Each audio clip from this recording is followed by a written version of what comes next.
que a sua vontade ela é boa, perfeita e agradável.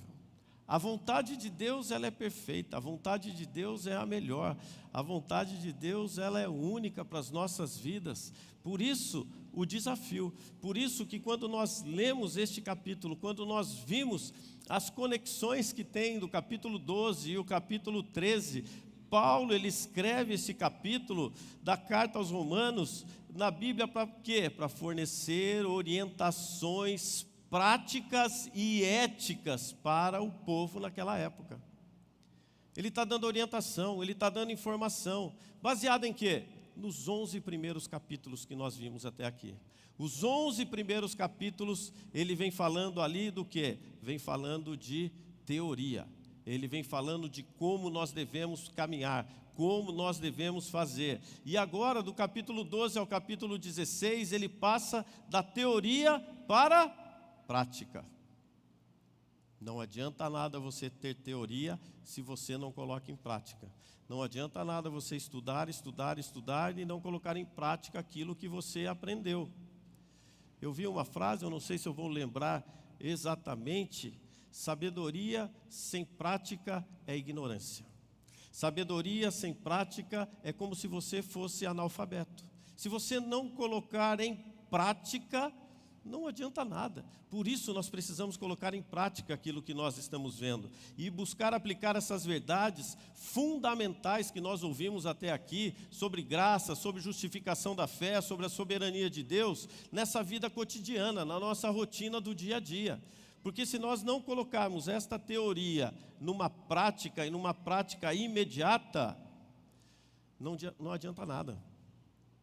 Então o objetivo dessa carta, ela foi escrita para encorajar, ensinar, fortalecer os cristãos na fé.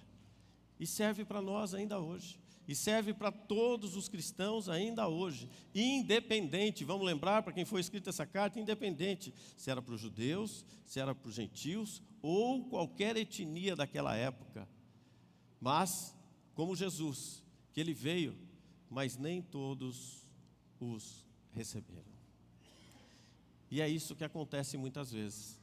A gente está cheio de teoria, não coloca em prática, e é a mesma coisa daqueles que ouviram de Jesus e não o receberam. Então essa carta ela tem um objetivo claro. Essa carta ela marca principalmente a partir do capítulo 12 à frente, marca uma transição. Ele passa de uma discussão teológica sobre a salvação para as práticas da vida cristã. Pastor, mas e o que é essas práticas da vida cristã? Nós vamos ver essas lições nesse capítulo. Talvez Romanos capítulo 12, nós talvez conheçamos 2 versículos que são chaves nele. Romanos 12:2 e Romanos 12:12. Que são aqueles que talvez estão na nossa cabeça de um jeito assim mais intenso. Mas eu vou te apresentar nesta noite um capítulo 12 de Romanos muito diferente. Um capítulo que mostra as misericórdias de Deus que vão ser aplicadas a partir da nossa vida. As misericórdias de Deus que fazem a diferença. Então nesta noite eu quero fazer um convite, quero fazer um chamado para você que está aqui nessa noite, para você que está conectado conosco pelo YouTube. Transformação de vida prática, onde a fé em Cristo, ele se traduz numa resposta amorosa e dedicada a Deus e ao próximo. Que é o que nós acabamos de adorar, que é o que nós acabamos de fazer, de pedir este amor. Muitas vezes, como o Júnior falava, muitas vezes as pessoas não conseguem, não entendem nem a Deus, quanto mais este amor de Deus, que é exagerado, que é extravagante com as nossas vidas. É sobre isso que nós vamos falar nesta noite. Então, nós vamos ver que misericórdia, ele não é só a respeito de perdão, mas nós vamos ver que ele vai muito além. Esta misericórdia que está escrito aqui no capítulo 12 de Romanos, ele fala de compaixão, ele fala de empatia, ele fala para nós servirmos as pessoas, vai muito além do perdão. É incrível este capítulo. Então eu quero já começar lendo com você, capítulo 12 de Romanos, e nós vamos avançar depois para o capítulo 13, assim que eu terminar de pontuar aquilo que o Espírito Santo trazia ao meu coração, e eu sei que nós vamos sair daqui, como diz essa carta, encorajados, fortalecidos, com uma esperança nova para a nossa semana, para o nosso dia, para o nosso GECEM, e eu creio que vai ser um momento muito especial. Romanos capítulo 12, a minha versão está na Bíblia Viva, e ele diz assim: portanto, queridos irmãos, eu apelo pelas misericórdias de Deus que vocês ofereçam seus corpos a Deus, que eles sejam um sacrifício vivo, santo e agradável a Deus. Esta é a verdadeira adoração que vocês devem oferecer a Deus. Não imitem a conduta e os costumes deste mundo, mas seja cada um uma pessoa nova e diferente, mostrando uma sadia renovação em tudo quanto faz e pensa. E assim vocês aprenderão de experiência própria a boa, agradável e perfeita vontade de Deus. Como mensageiro de Deus, digo a cada um de vocês: sejam honestos na avaliação de si mesmos. Avaliação de nós mesmos, não é do vizinho, não é do parente, não é. Sejam honestos na avaliação de si mesmos, medindo o seu próprio valor pela quantidade de fé que Deus lhe concedeu.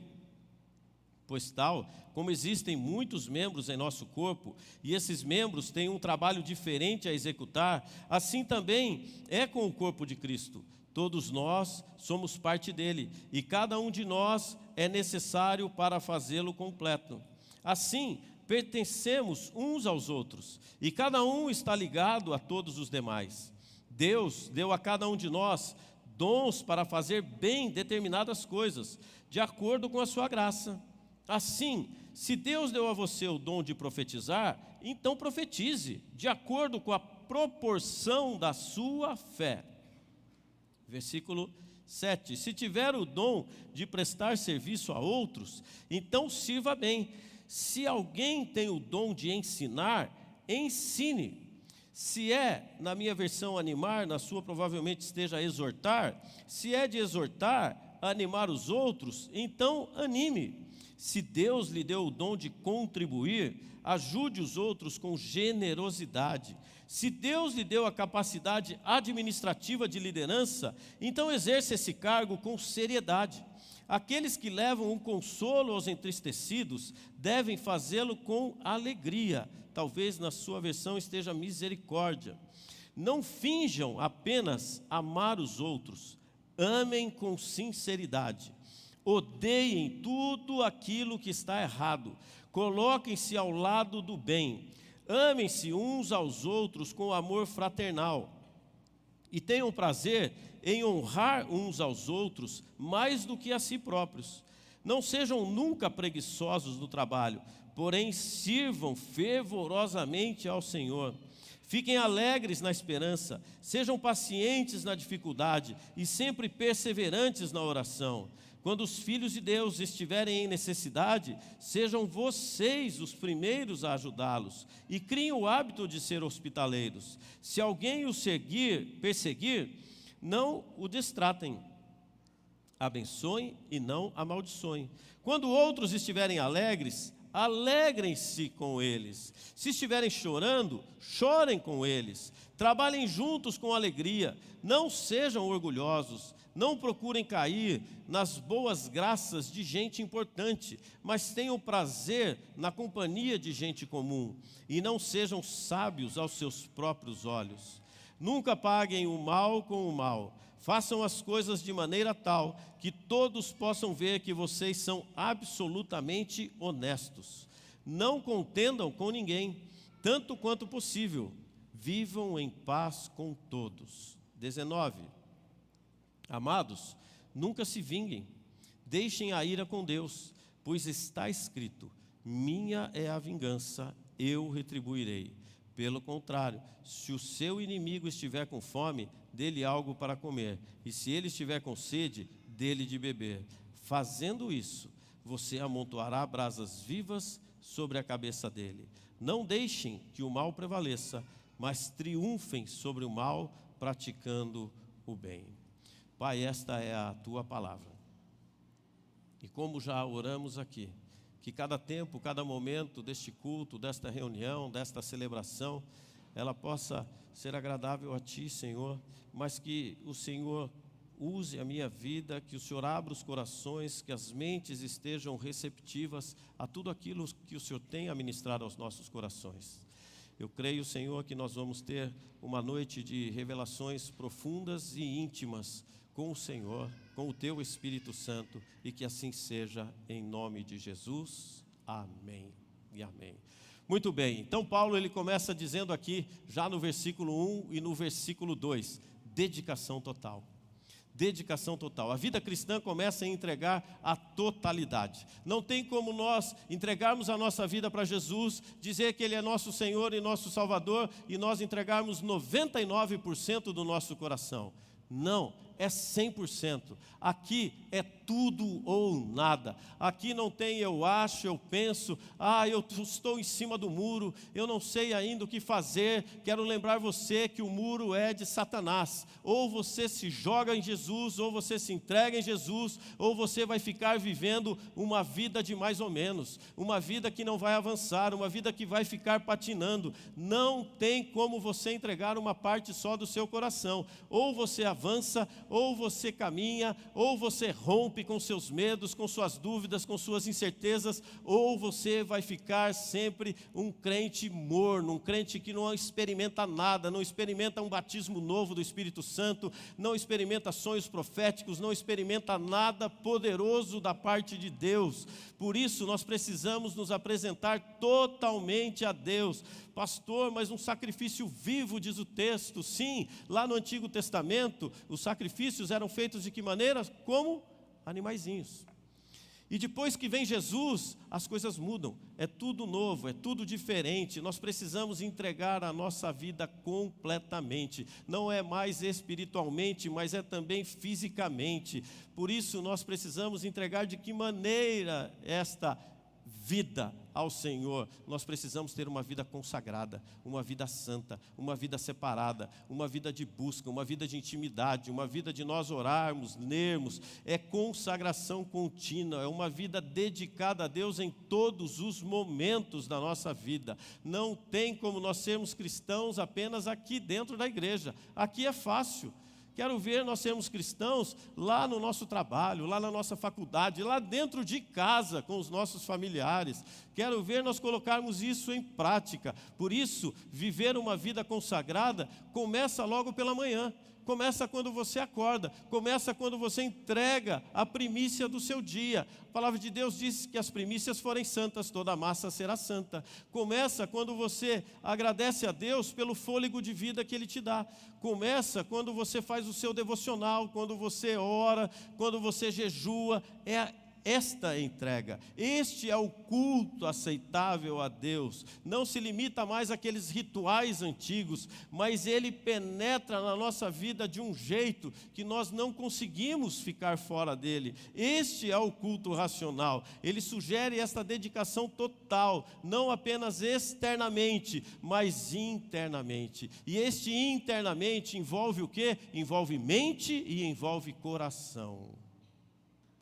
Esta é a entrega total, é o comprometimento com Deus, é o comprometimento com a sua palavra, é fundamentada numa compreensão consciente, não é às vezes essa loucuraiada que a gente vê por aí, essas coisas que acontecem por aí. Isso é em cima dos princípios da palavra, isso é importante sobre os princípios da fé, como é dito aqui nesse texto. Então ele enfatiza desta importância da fé que transforma em todas as esferas da nossa vida, em todos os momentos da nossa vida, uma fé viva, uma fé santa e uma fé agradável a Deus. Isto é dedicação total. Então, se realmente você entregou sua vida para Jesus, se realmente você tem tido essa dedicação total a Cristo, você tem sido esse sacrifício vivo, quando você faz essas coisas. Você é um sacrifício vivo. quando você coloca em prática. Amados, mesmo na nossa infidelidade, Deus permanece fiel para conosco. Você percebeu quantos livramentos você teve essa semana? Você consegue imaginar quantos livramentos Ele nos deu e nós nem o percebemos? Eu fico imaginando, eu vejo o Wagner lá, postando as coisas no status dele, uma hora está para o Mato Grosso, outra hora está para lá, não para com esse caminhão de jeito nenhum. E eu falo, cara, Pai, guarda a vida do Wagner, coloca a tua mão sobre ele. Toda vez que eu vejo o teu status, eu oro por você, irmão. Você é muito precioso. E eu falo, Pai, guarda, livra ele do sono, livra ele do cansaço, fortalece, dá energia para ele. E quantos livramentos Deus tem te dado? Você consegue imaginar? Amado, só essa semana eu tive que subir 4 vezes para Curitiba. Peguei cada temporal, cada aquaplanagem na pista, e eu podia ver assim. Falava, papai, muito obrigado. Eu sei que o Senhor me livrou agora. Você tem essa sensibilidade? Você tem conseguido ter essa sensibilidade? Então, para nós conseguirmos entender, para nós conseguirmos praticar tudo que vem daqui para baixo, tem que ser entrega total. Tem que ser entrega total. Você só vai conseguir fazer a vontade de Deus que está escrito aqui, se for entrega total da sua vida. E isso começa onde? Na nossa mente.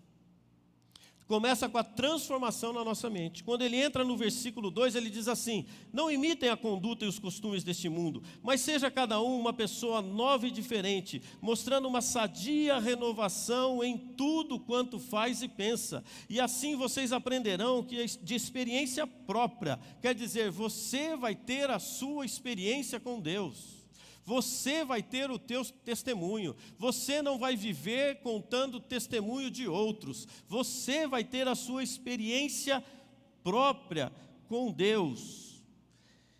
Cadê você aqui? Uma experiência diferente, mostrando a sadia renovação. E assim vocês apresentarão experiência própria, a boa, agradável e perfeita vontade de Deus. A renovação da nossa mente, ela é fundamental. A renovação da nossa mente, ela é crucial para nós termos esta vida autêntica, verdadeira, transparente, sincera. Nós devemos distanciar das coisas do mundo, dos padrões do mundo. Nós precisamos buscar uma perspectiva alinhada à vontade de Deus. Nós não vamos conseguir experimentar coisas novas se nós não tivermos uma mente nova. Quando nós entregamos a nossa vida para Jesus, amados, é das trevas para a luz. Deixa eu lembrar uma coisa: salvação é uma coisa, santificação é outra coisa. Nós precisamos ter esta clareza. As pessoas precisam ver mudança na nossa vida. As pessoas precisam ver aqueles pecados mais grosseiros, aquela linguagem mais chula, aquela coisa mais que pega aí do lado de fora, aquelas tuas fotos do Instagram, aquelas coisas, tem que ser diferente. Quando a gente muda, as coisas precisam ser diferentes. Tem mudança que tem que ser imediata, tem que ser instantânea, para que as pessoas comecem a ver Cristo em nós. Se não for assim, não tem jeito. Ah, pastor, mas está querendo dizer que agora eu vou ter que ser o santo do santo. Irmãos, nós nunca seremos impecáveis. Apesar que tem um texto nas Escrituras que diz assim: sede santo, porque eu sou santo. Tem uma possibilidade, existe esta possibilidade de nós sermos completamente santos. Por isso que eu creio naquilo que eu acabei de falar, que a terra, ela pode ser o nosso céu. Basta nós queremos essa santificação, basta nós queremos caminhar nisso daí. Então a transformação da nossa mente é fundamental, é crucial. E o texto ele diz muito claro isso: distancie-se das coisas do mundo. Agora a pergunta é: o que tem ocupado a sua mente? O que tem ocupado a sua mente? Você tem abastecido a sua mente do quê? O que tem povoado a sua imaginação?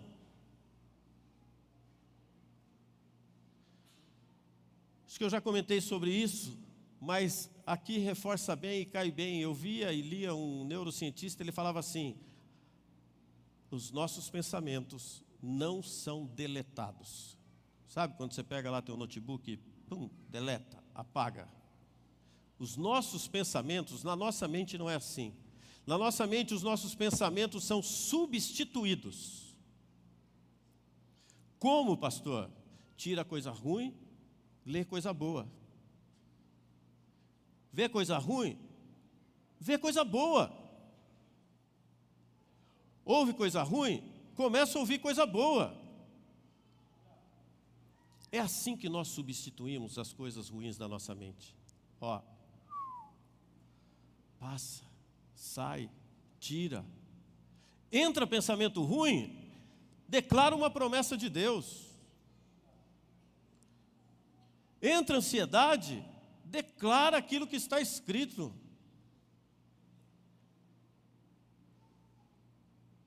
Se a mente não fosse tão importante, eu acredito que Deus não reforçaria tanto para nós trabalharmos a nossa mente. E eu creio que a nossa transformação, a transformação da vida de uma pessoa, ela começa e não vai ser maior do que a transformação da sua mente. A transformação na vida de uma pessoa não é maior do que a transformação na sua mente. Porque nós começamos a mudar, começamos a ser transformados a partir da mudança da nossa mente. Por quê? Porque eu creio que Deus, Ele quer novos hábitos. Deus quer uma nova mentalidade. Deus quer nos dar algo sobrenatural na vida espiritual. Então os nossos pensamentos, eles são baseados na nossa fé. Vocês viram o que diz o texto aqui?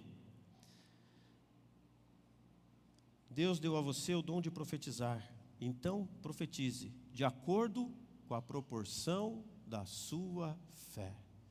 Se ele fala a proporção da sua fé, é sinal que a fé tem proporções, tem intensidades. Então a fé, irmãos, ela faz toda a diferença nos nossos pensamentos. Mas o problema é que nós estamos tendo muitas vezes fé, mas fé com esforço. E a fé, ela vem da entrega. A fé vem da entrega e não vem do esforço.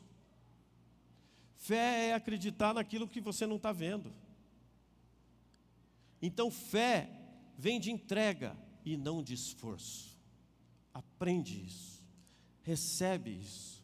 A fé, quando a gente tem essa fé de entrega, essa fé é como uma esponja. Pode vir o medo, pode vir a ansiedade, pode vir a dúvida, pode vir o que for. Ela vai segurar, ela vai absorver. E você vai ter força para repreender, para tirar, para colocar para fora, sem nenhum problema. Porque a fé vem da entrega e não do esforço. Eu creio que o lugar que Deus está nos guiando para 2024, eu creio que este lugar, ele vai requerer novos hábitos, ele vai requerer uma nova mentalidade, e ele vai requerer uma disciplina intensa de relacionamento com Deus. Por isso, posicione-se, por isso, mude, por isso, movimente-se. E posicionamento é justamente isso. Ele fala de movimento. Você vai ter que se posicionar e vai ter que se movimentar. É sair da zona de conforto e vir para a zona de confronto.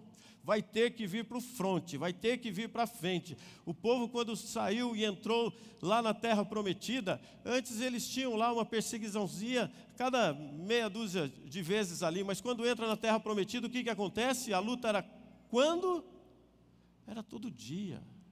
Não é porque você entrou no paraíso que vai ser só love. É confronto, é luta, é batalha, é busca.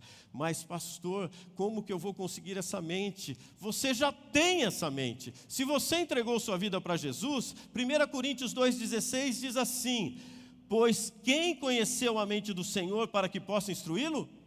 Nós temos a mente de Cristo. Aleluia. Nós já temos. Já está aqui. Já está dentro de você. O problema é que às vezes a gente fica com pensamentos que não são daquilo que está escrito. O problema é que a gente quer ficar discutindo outras coisas que não tem nada a ver com aquilo que está escrito. Talvez você possa estar com a sua cabeça ainda lá no passado. Talvez você possa estar com a sua mente em outros lugares.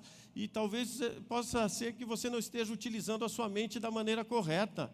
Então, neste versículo, Paulo destaca a importância de ter a mente de Cristo. Ele nos desafia a buscar esta mente, buscar a sabedoria, buscar pensamentos de Deus em nossas vidas. Esta mensagem, irmãos, ela é extremamente poderosa e importante para a gente mudar a nossa rotina e mudar os nossos hábitos.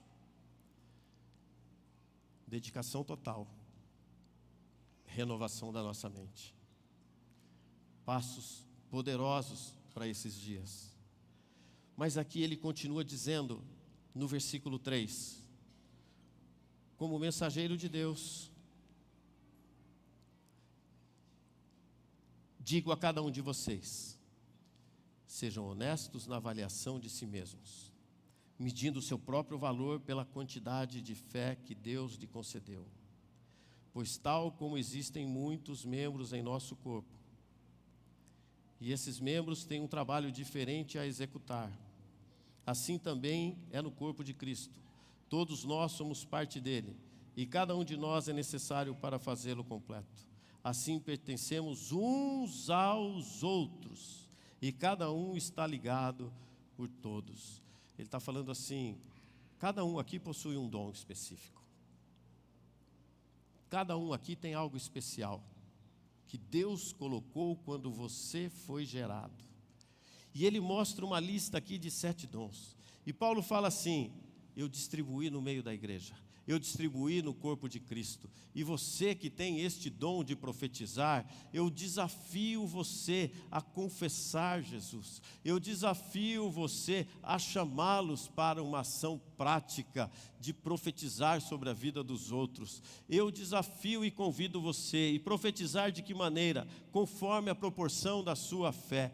Profetizar é igual desafiar e confessar a Jesus e chamá-los para uma ação prática, ir realmente para aquilo que tem que fazer, declarar Jesus. Ontem o Guga foi ministrar lá na Lagoinha, né? E eu fiquei sabendo que depois da ministração, depois do tempo que teve lá, eles saíram e foram para um bar ali na frente, ministrar louvor, declarar a palavra, orar com as pessoas que estavam ali naquele momento ali, né? É isso, é profetizar, é declarar, é desafiar, é chamá-los para uma ação prática. Vamos lembrar aqui, até o capítulo 11 foi teoria, daqui para frente é ação, é movimento, é caminhar. E ele continua dizendo assim, preste serviço aos outros. O que ele está dizendo aqui? Preste servir aos outros. Servir aos outros e satisfazer as necessidades dele. É você ser realmente um servo de Deus nesse trabalho. Não só aqui, trabalhando no voluntariado, no staff, não trabalhando como diaconato, não trabalhando na mídia ou nos ministérios, mas aonde você está, é servindo na sua casa, é servindo na sua empresa, é servindo lá na sua faculdade, na escola, onde você tem caminhado, é servindo, como nós fazemos aqui, através da ação social. Nós temos uma ação social que ela é extremamente ativa, é serviço total aqui para a nossa igreja, para a nossa comunidade e até para a cidade. Em alguns momentos nós movimentamos a nossa igreja. Então a nossa ação social, volta a falar, até onde nós sabemos, não tem nenhuma família necessitada nessa igreja. Seja de alimento, seja de remédio, seja de água, seja de luz. Todos supridos. Volta a falar, quando você vê qualquer investimento em coisas, é porque as pessoas estão abastecidas, estão sustentadas, estão supridas e servidas. Então, serviço. Você tem servido? Você tem estado nessa posição? Ele fala do ensino, dom do ensino. Ele fala assim, ensine os outros a expor a verdade de maneira que os outros possam compreendê-la e praticá-la. Como que as pessoas irão falar de Jesus se nós não a ensinarmos? Como que nós vamos mostrar esse Jesus? Como que eu vou aplicar isso amanhã se nós não ensinarmos?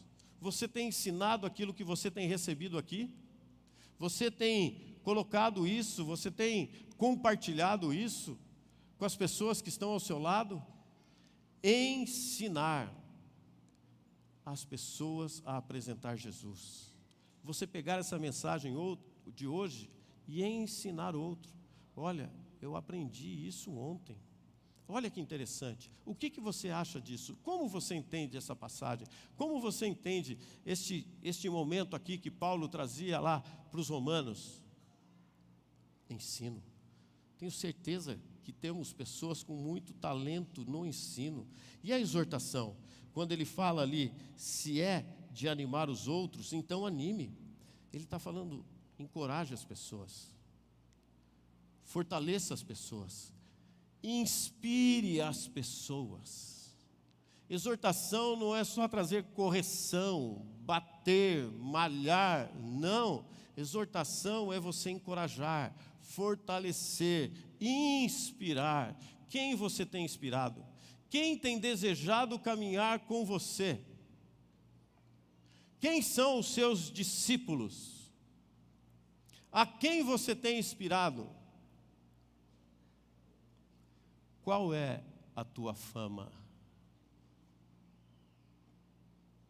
Aliás, é um bom tema de mensagem. Qual é a tua fama? E ele continua dizendo, contribuir.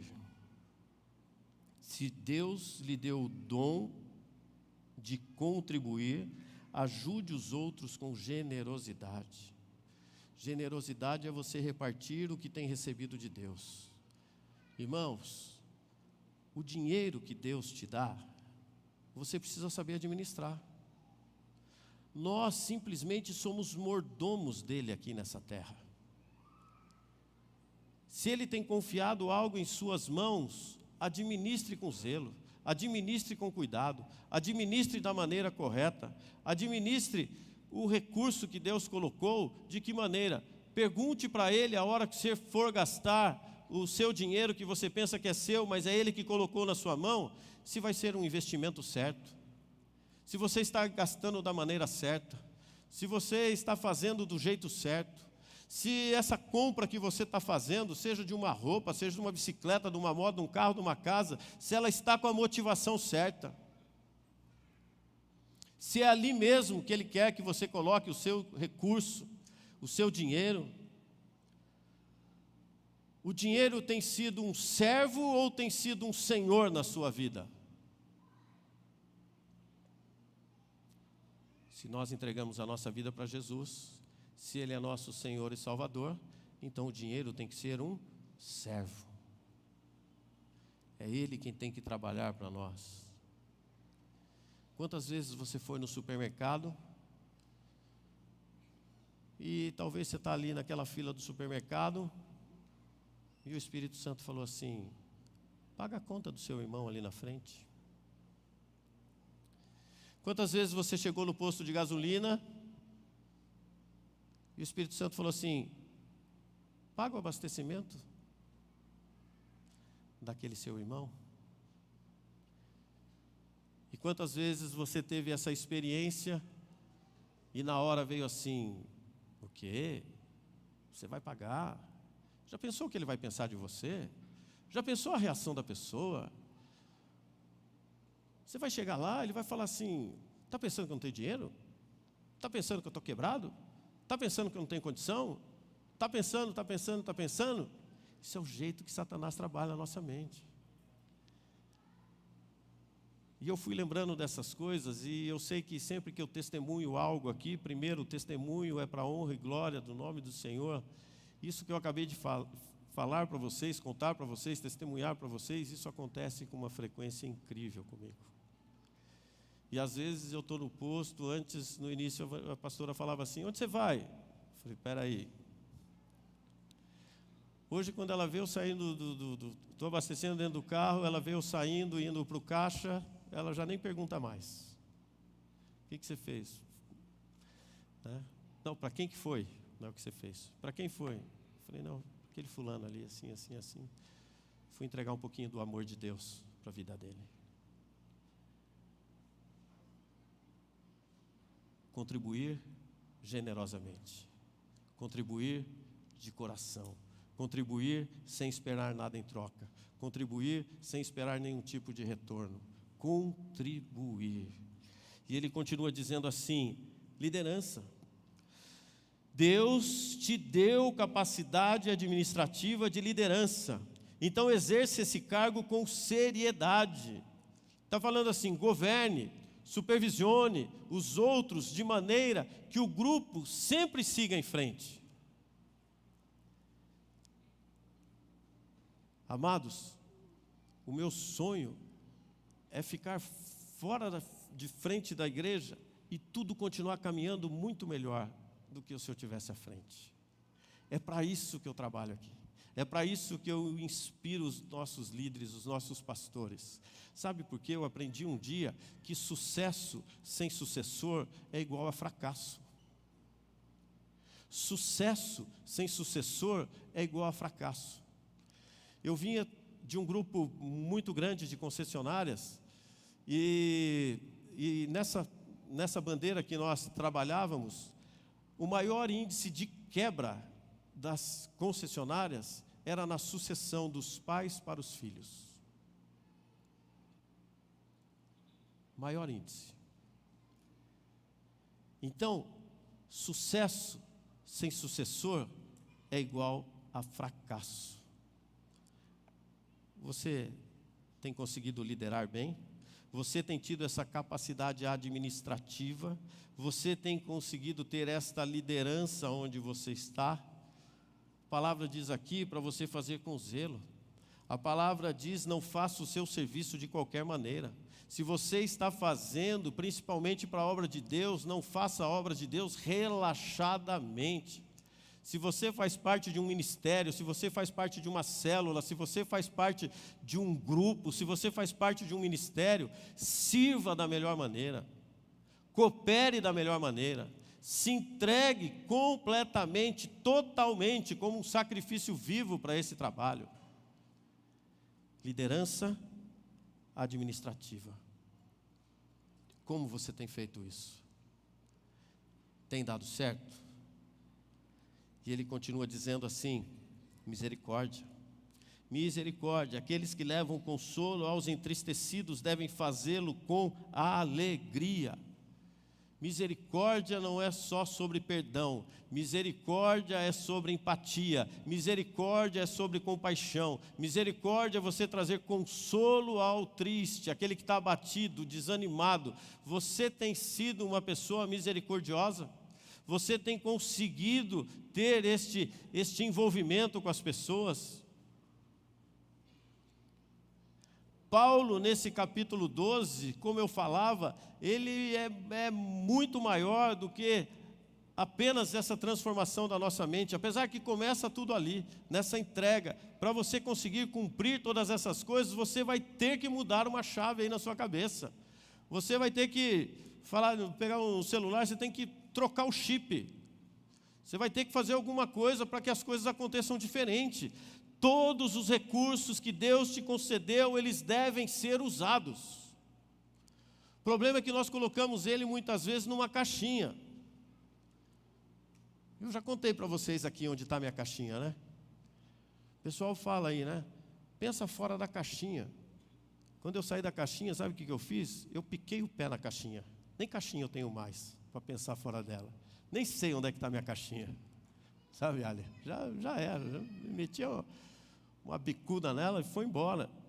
Porque esses dons são para ser usados. Esses dons nós temos que colocar em prática. Nós temos que colocar isso para fora. Pastor, que legal, eu tenho esse dom do serviço, eu tenho esse dom da profecia, eu tenho esse dom de ensinar, eu tenho esse dom de contribuir, eu tenho esse dom de fazer essas coisas diferentes. Irmão, administre as suas habilidades. Administre cada uma delas que você recebeu. Toma posse daquilo que já está dentro de você e contribua para o reino. Se é Ele que te deu, é porque você tem capacidade de administrar. Se aparecer um problema, talvez até muito cabeludo aí na sua frente, você tem capacidade para resolver. Porque quando Deus te mostra um problema, é porque você é a solução. Não tira o corpo, não sai da frente, não joga para o outro. Se está diante de você, você consegue resolver. Você tem a mente de Cristo, você tem a sabedoria que vem do alto, você tem esta força. Pastor, mas é muito grande, eu não vou conseguir. Então chama alguém do ladinho. Quem é seu discipulador? Com quem você tem caminhado? Quem tem sido aquele que tem suportado aí as suas cargas? Com quem você tem repartido as suas necessidades?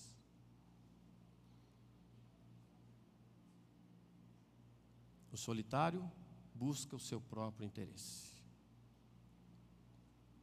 Quem é o seu discipulador? É para isso, é sobre isso, é sobre te ajudar, é sobre te capacitar. Se até aqui você já identificou muitas coisas boas que você já vem fazendo, ou se até aqui você identificou muitas coisas que precisam ser mudadas, sinal que você está andando e caminhando para um lugar seguro. Eu digo tanto de um lado quanto do outro, porque se você identificou, é porque a sua mente ela está borbulhando, ela está fervendo, ela já está sendo provocada aí a poder ter atitudes práticas no reino de Deus. Então você sabe quando você está no caminho certo, quando você olha para o capítulo 12, olha para todas essas necessidades, vai ver agora essas misericórdias fluindo de nós, e nós construindo algo na vida de outros, e isto é a misericórdia de Deus que começa em nós, porque é a partir de nós que acontece. Então, misericórdia não é apenas perdão para aquele que está culpado. Misericórdia é compaixão, é empatia para aqueles que estão desamparados e estão sem esperança. Isto é misericórdia. E ele diz aqui no versículo 9 o quê? Não finjam amar os outros. Amem com sinceridade. Odeiem tudo aquilo que está errado. Coloquem-se ao lado do bem.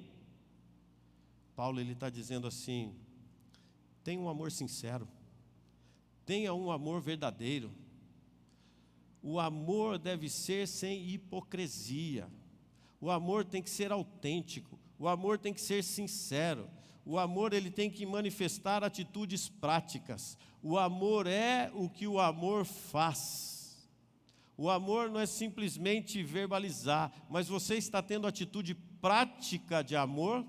Amor genuíno, um amor leal, um amor companheiro, é tratar os outros como irmãos e irmãs, como parte da família, é você dar preferência para os outros, é considerar o desejo do outro mais importante que o seu desejo, que a sua necessidade. Este é o amor que Paulo diz aqui em Romanos 12, no versículo 9 e 10. E ele continua dizendo assim: tenha paciência na tribulação. As lutas vão fazer parte do processo. As lutas fazem parte do crescimento. A vida cristã é passar por desafios. Mas o legal da vida cristã, que é assim, é igual o filme de Hollywood. Eu gosto de falar do filme de Hollywood. Porque o mocinho sempre vence. É luta, é bombardeio, é metralhadora, é aquela coisa arada toda que acontece no filme, mas no final, dá tudo certo. A nossa vida com Jesus é assim, é uma emoção atrás da outra, mas de que jeito? Persevere na oração, tenha paciência na tribulação, persevere na oração, tenha paciência na tribulação, e você vai ver que tudo passa. As tempestades são passageiras, tudo passa na nossa vida. Quando nós focamos, quando nós nos posicionamos, quando nós nos fundamentamos na palavra de Deus, tudo passa, e vai passar mais fácil, vai passar mais leve, vai passar mais tranquilo. E ele vai falando assim: seja hospitaleiro. No versículo, No versículo 13, ele diz: seja vocês os primeiros a ajudá-los, e criem o hábito de serem hospitaleiros. Isto é outra prática que nós sempre tivemos na nossa casa. Desde que nós nos convertemos, sempre tinha os eventos, sempre tinha aquelas conferências regionais que, né, o pastor Carlos Alberto trazia ali para Londrina, e nós sempre abrimos a nossa casa para poder servir os irmãos. Sempre tinha lá um quartinho, e a gente brincava, o quartinho do profeta, estava lá separadinho para receber esses amados lá em casa. Um deles, né, vocês conheceram, o pastor Roberto de Foz, ele desde sempre já saía lá, a data da conferência, ele já ligava lá, da pousada do Lúcio e da Vanessa, né? Nós ainda não éramos pastores, não éramos assim, tinha a responsabilidade de supervisão de células, coisas, mas desde sempre, a gente sempre enfatiza isso, mostrando a importância de compartilhar, esse acolher, e nisso você compartilha recursos de maneira generosa, de maneira gostosa, boa, resolvendo, querendo ou não, o problema de um irmão. Então isso é você hospedar, isso é você ser generoso, isso é você mostrar serviço para esses amados. É o que o Paulo vem falando. Imagina naquela época que eles andavam de um lado para o outro, a dificuldade que tinha, como fazer, aonde hospedar, como chegar, como fazer as coisas. Então você vê que isso é atemporal. O que Paulo está dizendo aqui, ele vai passar todo o tempo, nós vamos ler isso aqui daqui 10 anos, e essa é a verdade que ele nos mostra na palavra de Deus. O importante é nós termos essa mudança hoje, para a gente colher e receber do alto todas essas bênçãos. E ele vai seguindo aqui, bênção aos perseguidores. Ah, pastor, eu vim aqui para receber uma palavra profética para a minha vida. Vim aqui para receber um negócio diferente, para sentir uns arrepios. Você só vai sentir os arrepios, você só vai ter sangue nos olhos, você só vai conseguir pisar na cabeça de Satanás se você praticar essas coisas, se você ter essa mudança de atitude, se você ter uma experiência com Cristo, se você ter essas misericórdias na sua vida. Então, ao invés de buscar vingança, ele está dizendo assim: você está sendo instruído hoje a abençoar aqueles que te perseguem.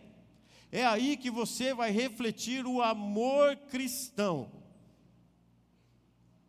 É a partir daqui que você vai receber esse amor. Então, aprenda uma coisa: numa situação de perseguição, não reaja. Haja, não reaja quando os outros te fizerem mal. Agir que jeito, pastor? Você vai agir orando por ele. Você vai agir abençoando ele. Você vai agir, como diz o texto, acumulando brasas vivas na cabeça dele. É assim que nós temos que praticar, é assim que nós temos que caminhar. É você abençoar estes perseguidores aí na sua vida. Então, se alguém os perseguir, não o destratem, abençoem, não amaldiçoem. E seguindo aqui, ele diz assim: identifique-se com os outros, identifique-se com as pessoas. Romanos 12:15, ele diz assim: se vocês estiverem chorando, chorem com eles. Se vocês estiverem alegres, alegrem-se com eles. Ele está dizendo: considere a vitória do seu irmão, considere a vitória do seu amigo, considere a vitória do seu parceiro, considere a vitória daquele que está aí ao seu lado. Muitas vezes você quer ver a pessoa bem, mas não melhor do que você. Pegou aí? Ah, não, eu quero ver meu irmão bem. Mas se ele estiver melhor que você, será que você vai querer isso também? Você vai vibrar com ele também? Você vai estar celebrando com ele também? Identifique-se com os outros. Chore com os outros no momento de necessidade, de luta, de adversidade. Não retribua o mal com o mal. Não retribua o mal com o mal. Não retribua o mal com o mal, mas busque sempre fazer o bem. Trate os outros com respeito. Muitas vezes as pessoas vêm com uma faca ou vêm com uma língua afiada sobre as nossas vidas, e você simplesmente, às vezes recebe a vontade já de querer voltar com algo ainda mais pesado em cima. E eu me lembrava dessa manhã de como nós podemos fazer diferente? Como que é feito o soro contra a picada de cobra? O soro antiofídico. Você pega o veneno da cobra, você injeta ele no cavalo, lá dentro do cavalo acontece toda a química, acontece toda aquela coisa, e depois você extrai aquele sangue, aquelas coisas, e aí passa todo um processo para que ele se transforme numa vacina. Sacrifícios vivos. Nós temos que ser assim. Se as pessoas vierem com palavras pesadas, se as pessoas vierem te tratando com o mal, pum, recebe. Você corre para o seu quarto, grita, dá 3 piruletas, faz o que tem que fazer lá dentro, só você e Deus. Depois você dobra o seu joelho, pede para o Espírito Santo te dar a palavra certa, e você vai até essa pessoa e retribui ela com respeito, retribui isso com amor. E eu tenho certeza que quando você retribuir, ela vai se sentir importante, vai se sentir elogiada, vai se sentir constrangida, e com certeza é capaz ainda dela te pedir perdão pela situação, de tudo que aconteceu. Se não, você que talvez não tenha ainda culpa de nada, você peça perdão para essa pessoa. E é assim que nós temos que retribuir o mal. É fácil? Não é fácil. É possível? Sim, é possível. Quando nós estamos focados no quê? Em buscar a paz com todos, que é o que diz no versículo 18. Paulo incentiva nós a buscarmos a paz com todos, sempre que possível. Seja da paz. Demonstre atitude de reconciliação. Seja um conciliador. Faça tudo para manter a paz. Pastor, não dá, você não sabe como é. Fecha a boca. Não responde nada. Pega um copo d'água, enche a tua boca de água e fica segurando. Se contar até 10 não resolve, conta até 50, conta até 100. Sai de perto, mas busque a paz. A palavra branda apaga todo o furor, diz as Escrituras. A palavra dura suscita a ira. Então, se acaso você entrar numa demanda como essa, fica quieto, respira fundo, sai do ambiente, vai para o outro lado, deixa falar. A palavra branda apaga o furor, a palavra dura suscita ainda mais a ira. E ele vem encerrando esse versículo dizendo assim: evite a vingança, deixa Deus trabalhar. Deus é a nossa justiça, Deus é o nosso advogado. Evite a vingança pessoal. E ele aqui reforça, ele enfatiza a superação do mal com o bem. Remova a vingança da sua vida. Deixa que Deus vai julgar os outros. Irmãos, a verdade não precisa de defesa. A verdade não precisa de defesa.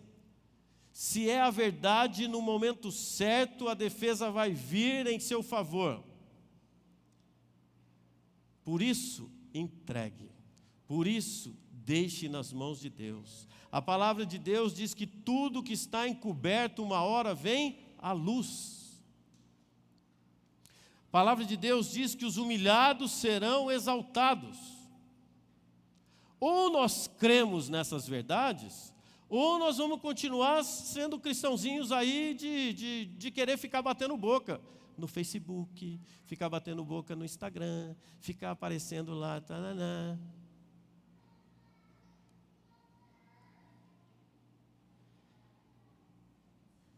Eu tenho colocado algo nesses dias. Eu abro mão do meu direito de estar ofendido. Eu abro mão do meu direito de estar ofendido. Pode vir, que vier. Não vai me ofender. Não vai me tirar de giro. Não vai mudar. Não vai ter o que vai mexer. Por quê? Eu abri mão desse meu direito. Ou a gente começa a tomar posição, tomar partido, firmar nesses fundamentos, ou nós não vamos ter experiências ainda maior com Cristo. Estas são as misericórdias que Paulo nos mostra nesse capítulo 12. Esse capítulo 12, quando eu peguei ele, o Espírito Santo começou a trabalhar e mostrar isso, eu falei, Jesus, porque quando veio, a primeira coisa que foi aqui está mole, tem 2 versículos aqui que eu vou espremer eles, vai ter tudo, mas falou, não é sobre isso. Aliás, não era nem para eu estar ministrando esse final de semana, mas eu creio que o Espírito Santo tocou o seu coração. Eu creio que nesta noite você recebeu um guia prático para você aplicar os princípios cristãos na sua vida. Esse é um guia prático. Cada ponto, cada passo, cada lição, cada movimento, este é um guia prático de Jesus. Quero convidar os nossos amados aqui, enquanto eu vou encerrando com o capítulo 13. E o capítulo 13 também, ele tem pelo menos 3 pontos, mas esses pontos eles se convergem com muito daquilo que nós já declaramos aqui sobre o capítulo 12. O capítulo 13, ele fala sobre a obediência às autoridades, ele fala do amor ao próximo, ele fala que Jesus está voltando, que nós precisamos ter essas atitudes práticas, se nós quisermos continuar tendo uma vida ainda mais pura, santa, reta e na dependência dele. Ele diz aqui no capítulo 13, obedeçam às autoridades governamentais, porque Deus foi quem estabeleceu todas elas. Não há governo em parte alguma, pode subir junto, não há governo em parte alguma que Deus não tenha colocado no poder. Portanto, aqueles que se recusam a obedecer às autoridades, estão se recusando a obedecer a Deus e o castigo que virá sobre eles. Pois os governantes devem ser temidos apenas por aqueles que praticam o mal. Assim, se você não quiser ter medo da autoridade, guarde as leis e pratique o bem. Olha aqui de novo. Guarde as leis e pratique o bem, e tudo irá bem. Pois a autoridade é enviada por Deus para o seu bem. Mas, se você estiver fazendo algo errado, é natural que deve ter medo, pois ela terá de castigá-lo. Ela é serva de Deus, agente da justiça, para castigar quem pratica o mal. Assim, vocês precisam obedecer às autoridades por 2 razões. Uma, para evitar o castigo, e por uma questão de consciência. Aliás, esta é outra palavrinha que me chamou a atenção. Falei, nós estamos falando de mente, aqui fala de consciência. Amados, mente é uma coisa, consciência é outra coisa. A consciência, ela está dentro da nossa mente, mas eu não vou entrar neste mérito aqui, mas eu vou falar que é outro tema de mensagem. Meu Deus, quando eu comecei aqui, eu já abri um parênteses, já fui dar uma fuçada, já fui ver tudo aquilo que fala a respeito de consciência e mente, e é tremendo, vai explodir a sua cabeça aí, do mesmo jeito que começou explodindo a minha, você vai ver que tremendo é mente e consciência. Aí ele continua dizendo assim, pague também os seus impostos, por essas mesmas razões, porque as autoridades do governo estão a serviço de Deus, dedicadas a continuar a fazer essa obra. Deem a cada um os tributos, obedeçam aos seus superiores e honrem e respeitem a todos aqueles a quem isso for devido.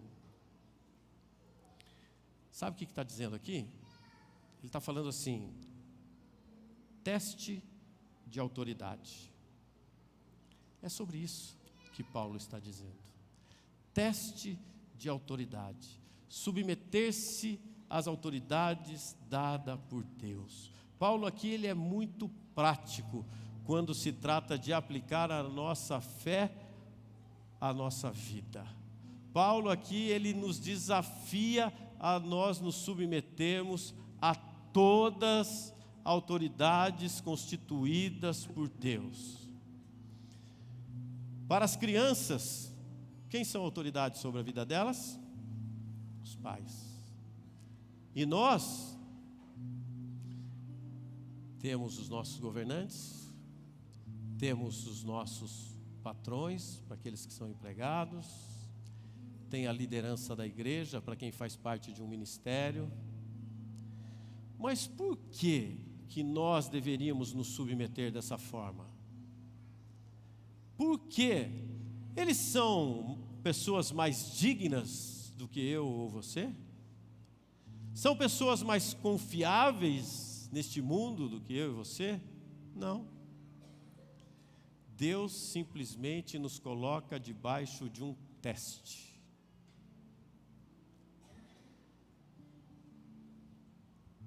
Um teste que nós tivemos aqui foi assim que terminou a eleição presidencial. A primeira coisa que eu fiz antes de encerrar o culto foi orar pelo atual presidente. Era o meu candidato? Não era.